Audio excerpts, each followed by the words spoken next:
Fala pessoal, aqui quem fala é o Matheus do Fogostats. Eu tô aqui nesse vídeo para falar sobre Tiquinho Soares, um dos melhores centroavantes do Brasil e o craque também do ataque do Botafogo. E hoje eu vou falar sobre algo mais específico do que gols e assistências em si, mas a contribuição do atacante para a organização do Botafogo, algo que é essencial no esquema do Luiz Castro, o seu pivô e também a sua leitura de espaços, algo que rende, claro, chances perigosas para o Botafogo, tá bom, gente? Mas antes de eu falar sobre esse assunto de hoje, eu queria pedir para você se inscrever aqui no canal, ativar o sininho de notificações para não perder nenhuma novidade e deixar o like nesse vídeo. Assim você ajuda o nosso canal aqui do Fogostats a crescer cada vez mais. Beleza, galera? Então vamos para o nosso vídeo de hoje, que é sobre o Tiquinho Soares. Bom, começando com a nossa análise agora, né? Os lances que a gente vai utilizar hoje são os lances contra o Bahia. Né? Foi a última partida do Botafogo, o Tiquinho inclusive conseguiu contribuir diretamente com 2 assistências, foi essencial na vitória do Glorioso, e a gente vai ver como foram as movimentações dessa partida. Começando pelo primeiro lance, o de Plácido acha ali o Júnior Santos pela direita, o Júnior já consegue um passe de primeira para o Tiquinho Soares, e aí é o que eu falei para vocês sobre a capacidade de leitura de espaços e o pivô também, né? Aí ele não tá com muita... não tem um jogador ele muito colado no Tiquinho, mas mesmo ele estando de costas, ele consegue justamente achar o Júnior Santos, fazer com que o Júnior Santos progrida pela área em que ele deseja. Né? Isso é muito importante para um pivô. Então o Júnior Santos, a partir do momento que ele dá o passe, ele vai atacar essa área que está ilustrada no lance. E o Tiquinho, sem precisar girar muito o corpo, consegue exatamente dar o passe para o Júnior Santos nessa zona. E aí o lance do gol, né? O Júnior Santos faz uma baita jogada individual e aí a gente vê a capacidade de desmarque do Tiquinho. Se a gente olhar para o zagueiro, que está ali bem próximo do camisa 9, ele inclusive nem está olhando para a bola, ele está tentando olhar para o nosso centroavante para saber qual tipo de movimentação ele vai fazer, se ele vai tentar abrir um pouco mais o campo, ou seja, correr um pouco mais para o lado esquerdo. Mas não, o Tiquinho vai correndo para o lado esquerdo até um certo momento, quando ele percebe que o Júnior vai se aproximar. E quando o Júnior se aproxima um pouco mais com bola, ele faz justamente esse movimento que está ilustrado, né? Que é de se aproximar ali e fazer o pivô. E aí a jogada vai ter a progressão, o Júnior Santos vai achar o Tiquinho, e mais uma vez o Tiquinho fazendo uma boa leitura do espaço. Ele sabe que o Júnior Santos vai atacar ali as costas da última linha, e com apenas um toque, ele deixa o nosso camisa 37 livre nessa zona, livre entre aspas, né? Porque a zaga do Bahia chega com bastante número, mas aí o Júnior Santos consegue mais um drible e finaliza no gol. E aí esse lance é também bastante interessante, porque o Tiquinho é acionado 3 ou 4 vezes, a gente vai ver no lance agora, ó. Ele inclusive estica as mãos, mostrando pro Di Plácido ali que ele quer receber o passe. Ele recebe, volta pro Di Plácido receber a bola. E o Di Plácido não encontra nenhuma solução, aciona o Tiquinho mais uma vez. E aí o Tiquinho deixa de primeira pro Eduardo. O Eduardo até tentou dar o passe ali no Lucas Fernandes, mas a bola saiu um pouco alta. E aí mais uma vez o Tiquinho precisa fazer o pivô. Olha a capacidade também de absorver o impacto, né? O jogador do Bahia não consegue oferecer nenhum tipo de constrangimento ali, de dificuldade para o Tiquinho.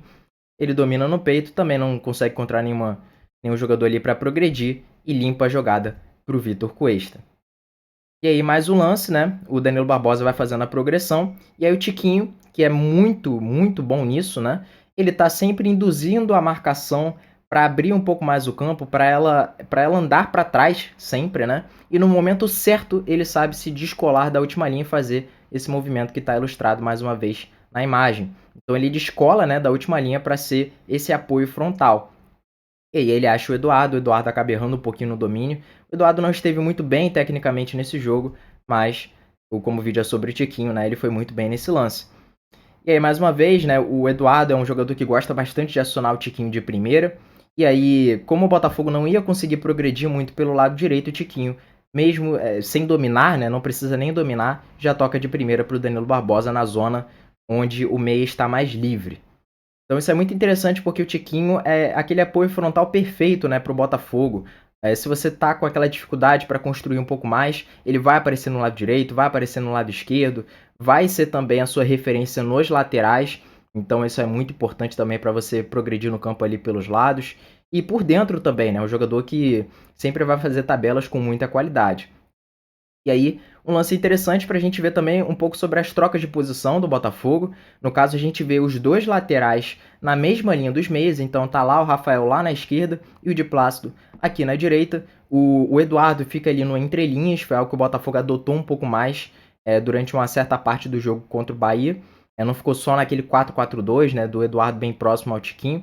E o Tiquinho, que ao invés de estar centralizado nesse lance, ele tá pela direita, né? Então ele é um jogador também que tem muita liberdade para se movimentar pelo campo. Então você já viu o Tiquinho pela esquerda, fazendo aquelas viradas de jogo, né? Quem lembra daqueles lances contra o Magallanes, que ele deixa o Gustavo Sauer lá dentro da área com um baita passe em profundidade, né? E isso é muito comum. O Tiquinho tem muita facilidade para isso, gosta dessa liberdade, inclusive. Era algo que ele já executava no Porto. Então a gente vê o camisa 9 aqui pelo lado direito, é onde ele vai receber diretamente do Danilo Barbosa. E mais uma vez, não precisa dar 2 toques na bola, 3, dá de primeira logo para o Di Plácido. E aí ele se mantém no lado justamente para provocar essa dúvida no Chaves, que é o lateral aí que está tentando marcar o Di Plácido no lance. O Chaves não sabe se tenta cobrir um pouco mais as costas dele, porque sabe que o Tiquinho está atrás, ou se ele salta a pressão para tentar o duelo individual com o Di Plácido, né? E aí ele fica nessa dúvida, ele não salta, e o Di Plácido acaba recuando a bola. E aí mais um lance de pivô, né?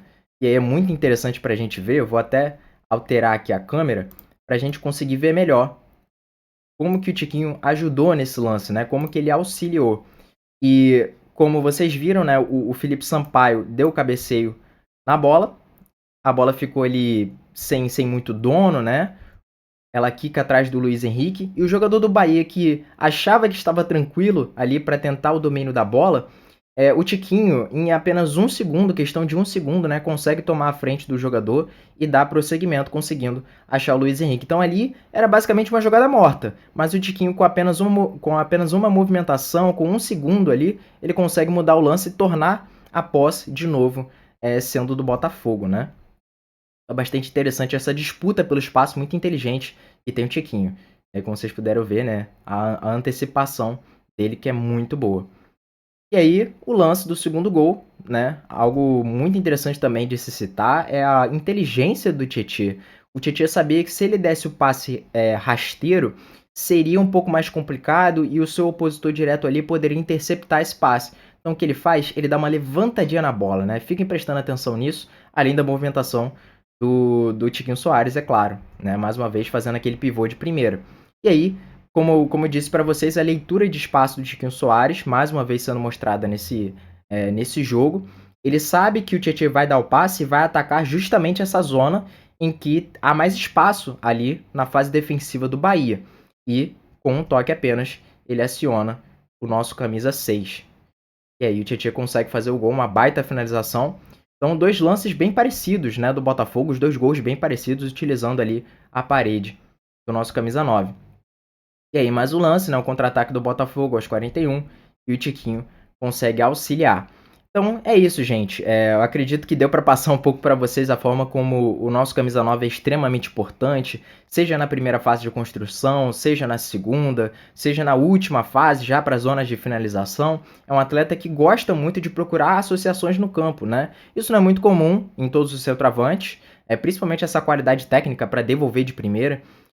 Então, realmente, o Tiquinho tem um pivô quase único, né? É bem raro no Brasil. Dá pra gente citar aí outros nomes que batem de frente com o Tiquinho, é claro, como o Caleri, como o próprio Pedro, do Flamengo. Mas, em termos de pivô ali, eu acho que eu citaria esses 3 como os melhores do Brasil. E, obviamente, isso é muito importante para o esquema do Luiz Castro, que muitas vezes usa o jogo direto, né? Procurando um pouco mais esse centroavante para que ele consiga achar um meia vindo de frente. Então, essa capacidade de fazer apoios frontais é essencial.